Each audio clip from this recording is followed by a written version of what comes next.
So, welcome to this week's episode of Crap No One Tells You. And with me today is Seth Lejeune with Remax. He's a realtor. Thank you for coming on. Thank you for having me. So, let me just get right to it. No delay. What's the crap no one tells you about being a realtor? Well, I work in an industry where uh, everybody consumes what we sell. Everybody has to live somewhere. Hmm. There is a very healthy economy on television of shows, making real estate look like it's super easy, whether you're flipping a house, buying a house, fixing it up. And it's a seemingly accessible field to get into. Hmm. I'm embarrassed to say that the barrier of entry is super low.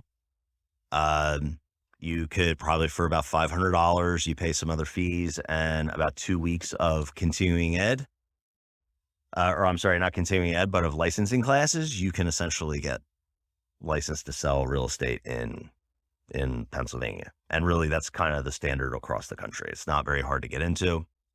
So, the thing that we deal with all the time in this business is there's a lot of new people in the business all the time, because of that, the fact that it's seemingly easy to get into, and everyone seems to have an interest, and everybody understands what a house is. If there was a licensing for yacht sales, it would be totally different. Not everyone's been on a yacht or understands how a boat works, that kind of thing. So, um, I would say one of the major hurdles is that people don't understand that they are getting into a business. You yourself are a business.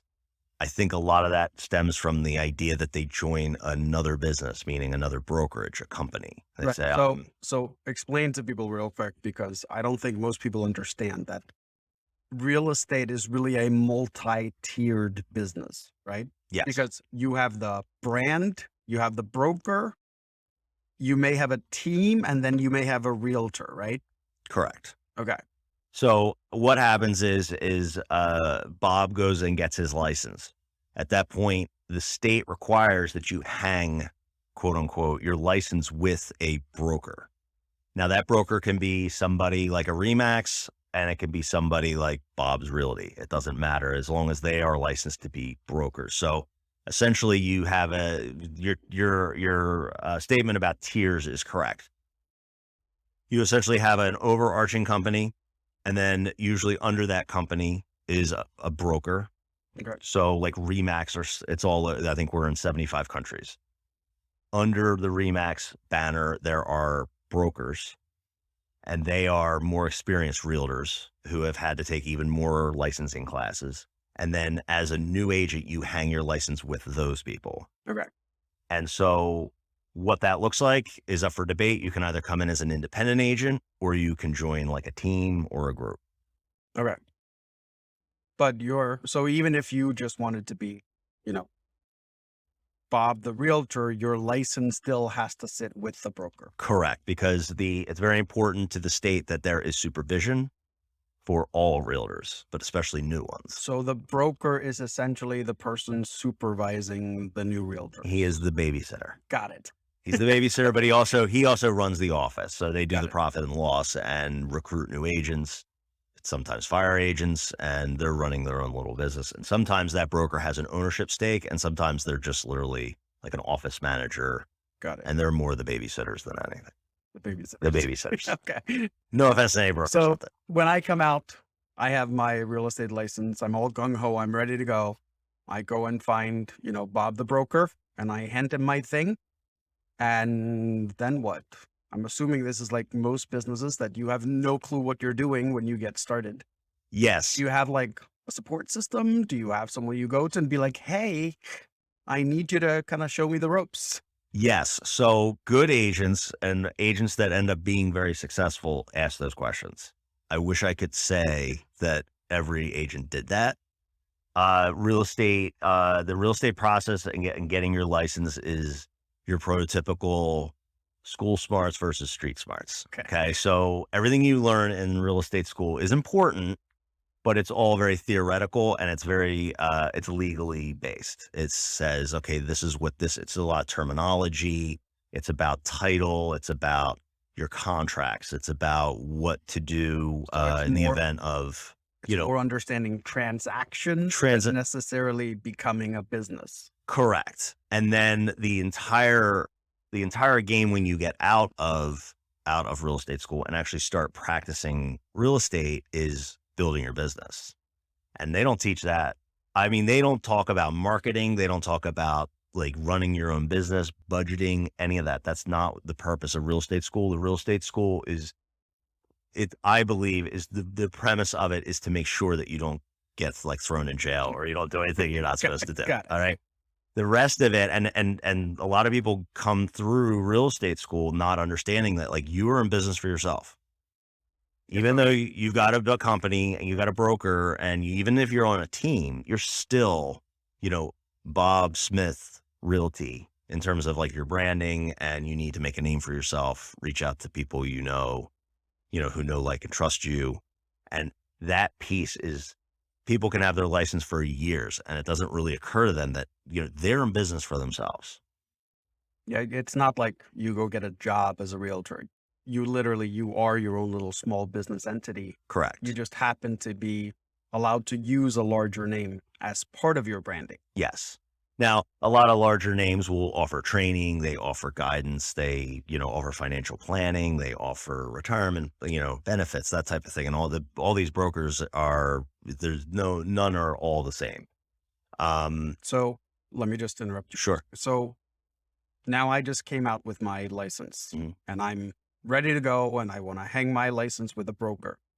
What you're saying is you should be careful when you get your license, who you sign up with Definitely. and who you put your license with, because some of them will better prepare you than others. Correct. Do most realtors, like when they come out with their license, go, yeah, now I really need to study the brokers to make sure I end up with a good one? No. No. Okay. And I think it's the same dynamic as I don't know if every high schooler really vets the college they go to either. Oh, You know what I mean? It's like, you don't know what you don't know until you're in it. And that's why there's a lot of realtors who get into the business and they jump around a lot more in their first 5 years. And then, they usually find a home. And, kind of like real estate school, like you can do all the interviews and all like the looking up on the internet you want, but until you're in it, like you don't really understand what you're in, Right. until you see what is offered. I would caution a lot of newer agents, watch out for fees, training fees, little broker fees, little transaction fees, because as you start to build your business, they all add up. Okay. And I've only been with 2 brokerages, and I remember the day that I decided I was going to leave the old one, and I won't mention which one, but I sold $1 million property in Berwyn, Mhm. and I was all excited. I told my wife what I thought my money was going to be on that check, and I looked at it at settlement, and I said, "You got to be kidding me, man! I'm not doing this." So, that's another thing, is that a lot of people don't understand the fee structure, and that's normal. I mean, it can get complicated. The reason I joined the brokerage I joined is because it's just as simple as can be. And when I recruit agents to my team, I want to make sure that I've got full transparency, because I don't want them to go through what I went through. But your peers are super important when it comes to, who you join, like who do you want to go to work with? Who's going to answer the phone when you have a question? When you ask a question, is that person going to sigh and hem and haw and be like, what do you need now? What do you need now? Or somebody who's going to be more constructive. So definitely joining the right people is important, but sometimes you don't know until you're in it. So you really want to try to find someone that you think could be a mentor, not just someone you could work with. Correct. Not every team leader or broker is fully interested in your long-term success, So I'm going to ask the question. So me, as my new real estate license that I'm going to get tomorrow, Sure. because, this sounds easy. What are some questions I should be asking as the new real estate agent before I pick my team or my broker? Like, what are some good questions to ask a broker before you say, yep, I'm signing up with you? Sure. So you want to ask about fees, you should ask for a sample commission. Okay. Okay. I sell a $500,000 house. What is my actual take home going to be? and ask for it in writing instead. Just have them produce a sample split sheet. Okay. That's what they call it in real estate, a split sheet. So you got 500,000, then you got your split, and then you got some other fees, and then you want to see what your take home is. If you're really concerned about like the money, I don't think it's necessarily the most important thing from the outset is the money. The other thing I would ask is, what is the team leader or broker's plan for the next 5 years? Are they retiring? Are they going to hand off the team, sell the team? Are they looking to build a mega team? If they are, it's like, are you looking for, people to, hire from within? I'm very goal oriented. I kind of like to see where the road's going to lead. So that was a big question I had when I joined my brokerages. I would say, who am I going to be working with predominantly? Am I going to be calling you to ask about septic tanks and inspection reports and settlements gone awry? Because there are a lot of people who have teams, and then they have like transactional broker or transactional people that handle the negotiations and everything. And that's who the agents actually report to. I wanted to go directly to the source. Like I want that wealth of knowledge in my broker, my team leader. I don't want to talk to somebody who was hired 4 months ago and still learning her trade or his trade. So I think those are 3 pretty big questions. Your numbers, what's the long-term, arc of the company and the organization? And, who am I going to be working with every day? A 4th one is, what kind of training will you provide? I think that's a big one. And sometimes there's companies like there are certain brokerages out there that actually have like training facilities in their offices. Like Keller Williams has that. There's other offices that do it more like one team at a time. Every team's got kind of their own training that they do individually with their agents. It's pretty cool. Yeah. So not every office is created the same. No, it's like not. Far from it. Far from it. Yes. There are ones who give me your license. I never want to talk to you again. Just pound out deals, all the way to we're going to force you to be in training for a set amount of time, because we want to make sure that, they use the training as a way to leverage off all the questions about septic tanks and inspection reports. And so the team leader can still go out and generate business. And that's the stuff they don't tell you about during any step of the process is, hey, look, being a realtor is easy when you see it on TV, because all they do is they show up with these people and show them the houses and go, look, isn't this fantastic? Yes. Right? Yeah. And then, an hour later, everybody's moving in and happy. Yeah. And I'm like, and then you have the reality. Yes, exactly. And then joining the brokers is just a piece of it too. I mean, the idea of, I with my team, we study sales. I say to my team all the time, like, a lot of times you only get one chance to say something. Mhm. Like, you only get one chance to deliver bad news. You better know how to say it, like how to say it, when to say it. By the way, that septic tank, that's $40,000 to replace. Seller's not going to do anything for you. Yeah. No. Got that laying around. Yeah, exactly. So, you study sales, study marketing. You should be putting together a business plan, for yourself, and setting goals for yourself. And a good team leader and a good broker is going to work with you side by side to make sure that to hold you accountable to those goals. There's a lot of realtors though who don't want that. They want to just do the fun stuff, like go out and show their best friend houses and that kind of thing. Now, go ahead. There is a market for that, right? Like if someone just wanted to get their real estate license and they want to sell 2 houses a year to family members and just, there's nothing that says you can't do that, right? Like, correct. Yeah. But if you want to be a realtor, if you want to make this a business, totally different approach is. Yes. I always tell my team, it's kind of like, imagine, I don't know if you're familiar with the book, The E-Myth. Vaguely. Okay. So basically it's a book about a baker, and they say, oh, he makes the best cakes, and all of his friends say, oh, you should go into business and get, and sell cakes, but at the end of the day, he doesn't realize that first of all, he's not a business owner. He works in that business. Right. He just happens to own it too. But the idea here is, like, if you were to set up a business and rent the space, stock the shelves, and then you just stood outside with your arms crossed waiting for customers, You'd be out of business in no time. Pretty quickly. Real estate is exactly the same way. Nobody cares that you have your real estate license. They're going to act like they care in the beginning. They're going to say, congratulations. You're going to send out your notes and you'll be like, hey, how's the real estate going? But until and a lot of these people, they know and like you, but until they get that third piece, the trust. And it's not really that they don't think that you're going to do, that you're going, that they're going, that you're going to try to cheat them or steal or anything. They want consumers in real estate want their problems solved. That's all we do in real estate, solve problems. It's exhausting. It's very rewarding though too.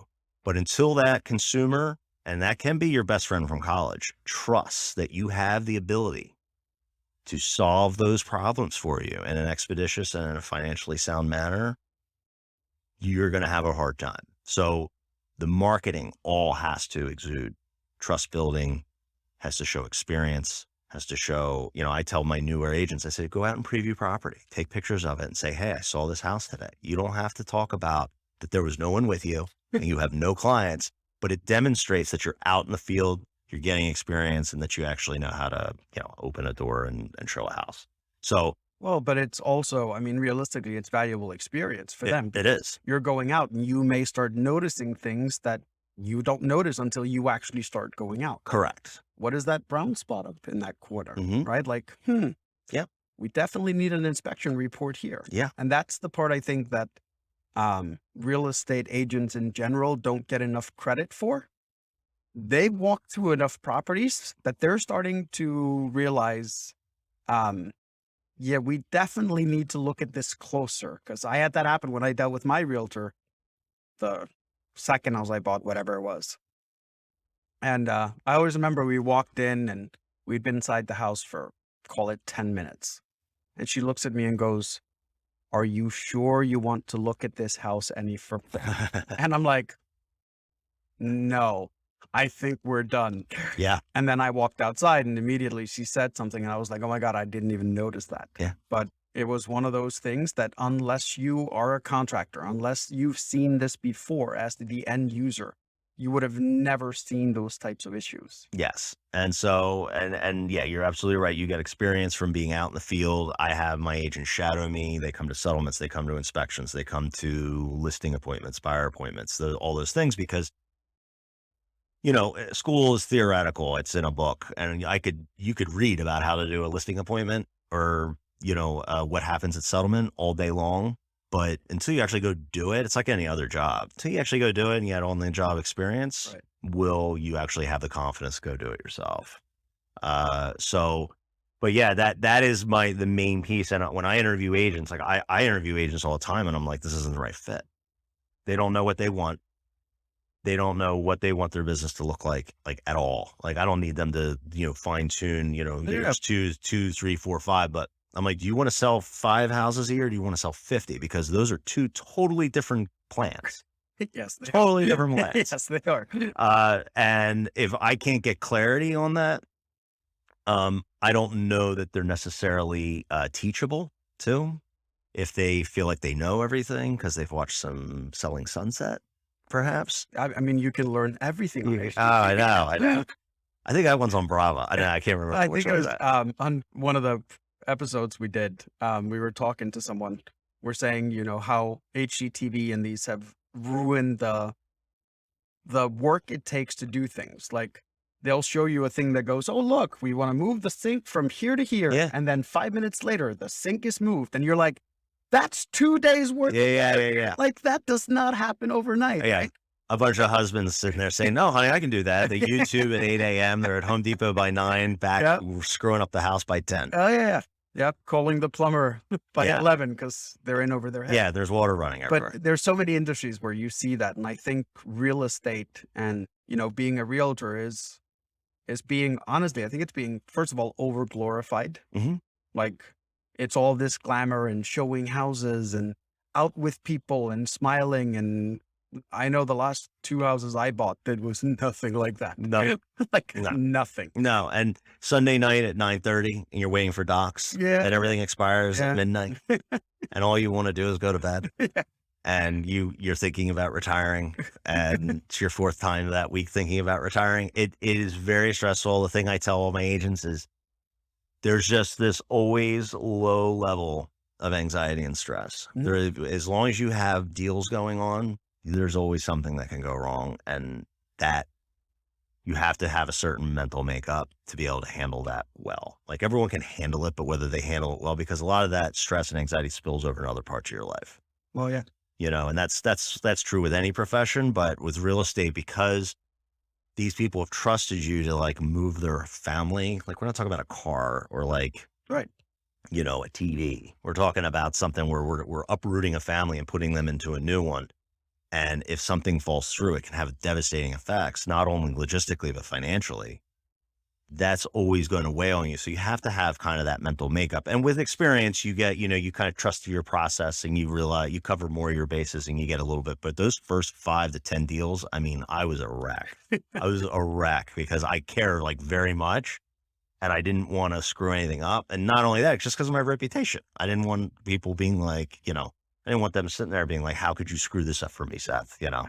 And, but that is a huge part of the business where the doing of it is nothing like what you see on television I think or read about. the other aspect, because I remember a few years ago I was talking to a realtor that she had grown kids at the time, and you know she's always out nights, weekends, because that's when people are available to go look at homes. And I asked her, and I'm like, what's your personal life?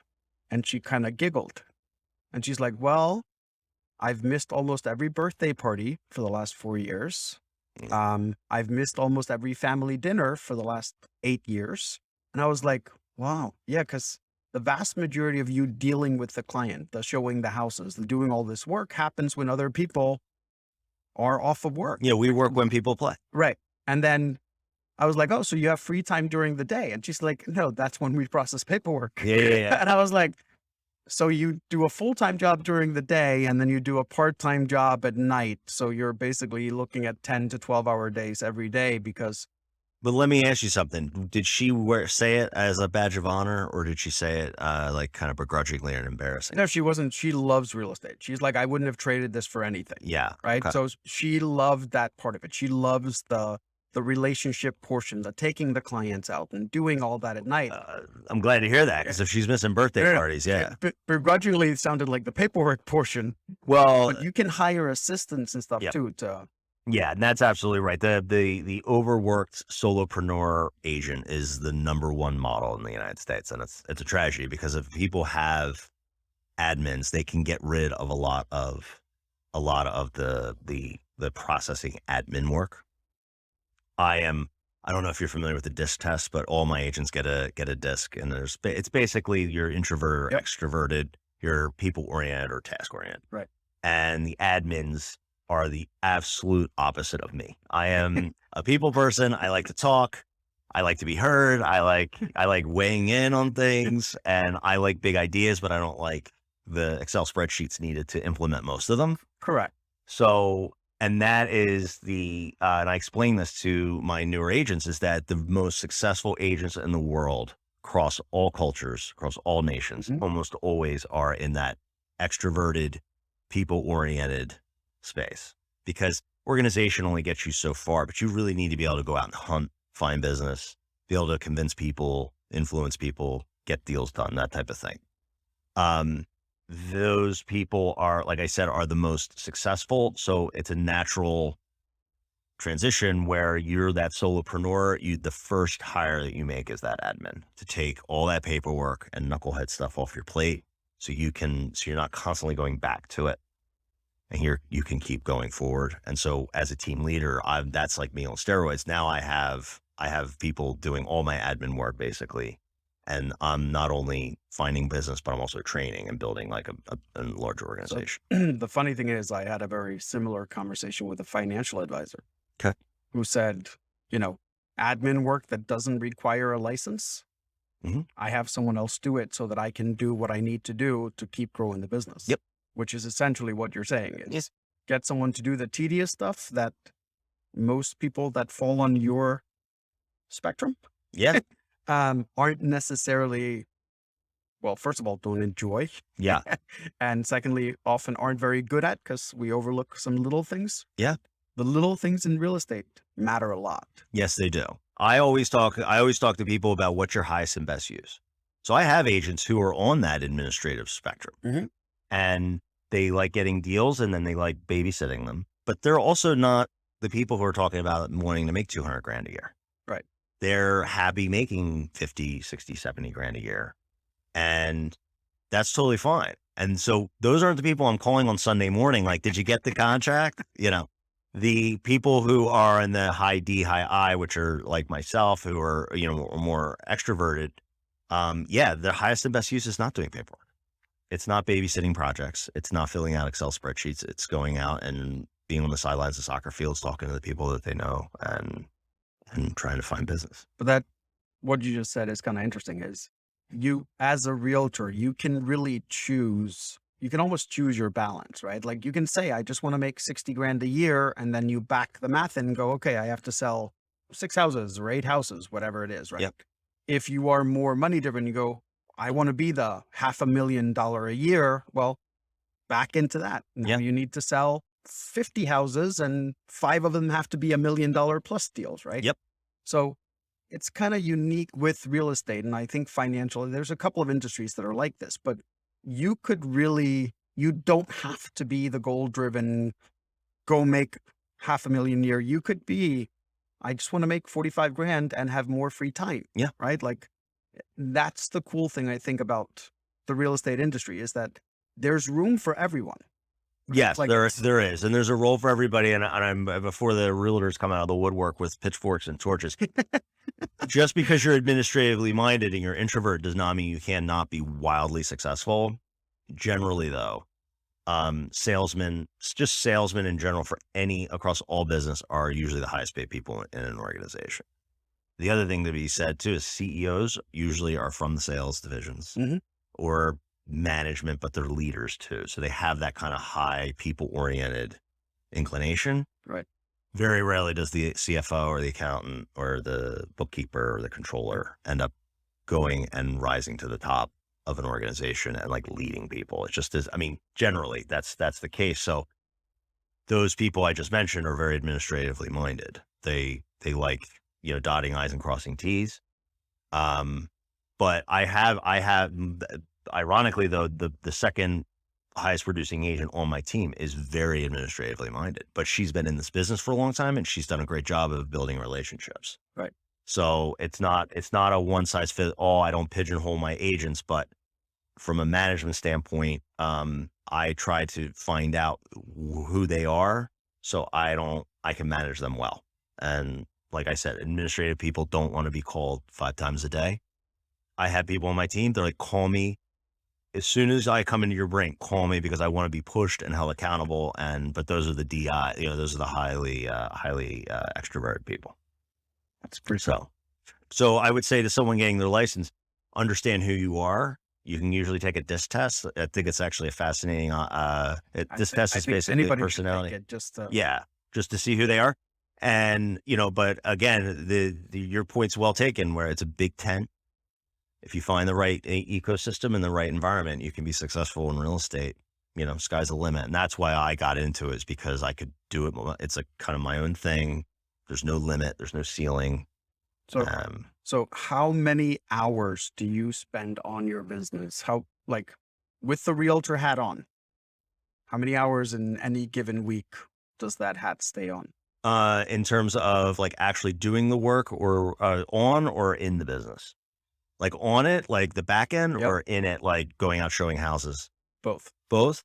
I'd say I'm probably about like a good 55, Okay. 60 hour. I love the work. Yeah. I mean, that's the thing. I mean, I'm up and like, I'm not, watching, Sopranos like until I go to bed early and I wake up early. I enjoy work. But I also enjoy my family and, and doing stuff, playing golf, playing poker, that kind of stuff. So I don't identify as a workaholic, but it is a lot of hours. Yeah, I mean, 55, 60 hours is a job and a half technically for most. Yeah, So and I mean, what it's not like every single minute. There's some downtime. That's the other thing that's really nice about real estate is that like I can sit down and have a lunch and like watch a can't go show. play 9 holes on a Monday. Yeah. Like there's all these, there are benefits to it as Yeah. well, right? So Yeah. it's not like you clock in at 5 o'clock in the morning and clock out at 4. It's Exactly. those hours are distributed and often over 7 days a week, not just 5, right?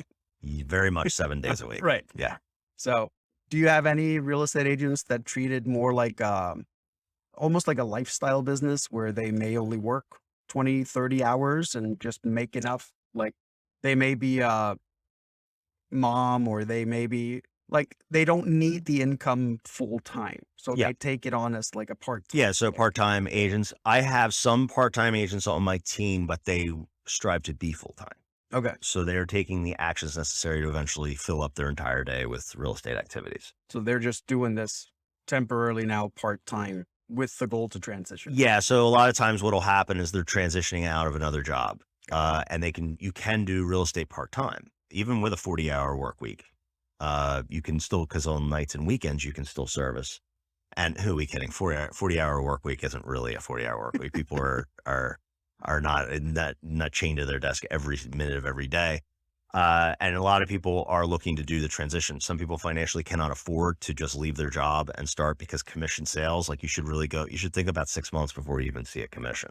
It's going to take you a few months probably to even get a deal. And then you got to wait, anywhere from 30 to 90 days for that commission check. Yeah, and that's the other thing people don't realize. You have to build your network, and then just because you sell a house doesn't mean you get paid immediately. Like there's all this paperwork that has to clear Yes. before you get it. Yeah, and then the broker takes a cut, and then you got to set aside 25% for taxes. The biggest, some of the, I think real estate is in the top 5 most delinquent on tax profession because it's commission. Well, yeah. And it's like easy money. Yeah, it's like, oh, I got 20,000. Like, no, you got 15. Yes. 5 goes into another account. Put that into the tax account, right? Yeah. You're going to get that. And so that is true. And we have not touched on that, but you should expect a pretty long arc in terms of making your first sale. So you should have a reserve account, emergency account if you're not at another job already. Okay. Or you should have a spouse who can support and take care of things while you're ramping up. Right. Statistically, the best way to do it is to jump in with both feet. The motivation behind it, the burning your boats analogy is I don't know if you're familiar with that. I know Tony Robbins talks about that all the time, where he basically burning your boats is the army comes on shore and the general burns the boats and says, guys, we're not turning back. This is it. We're going over that hill. Get your shield and helmet. So that's statistically is the most successful. Some really stark statistics is that 87% are gone. New licensees are gone in the first 5 years. So it's almost the exact same stats as a small business. 90% of small businesses are gone in 5 years. And that's a very good point, because what I said at the beginning of this podcast, you are in business for yourself. Yep. And the brokerage and your team leader are not going to save you.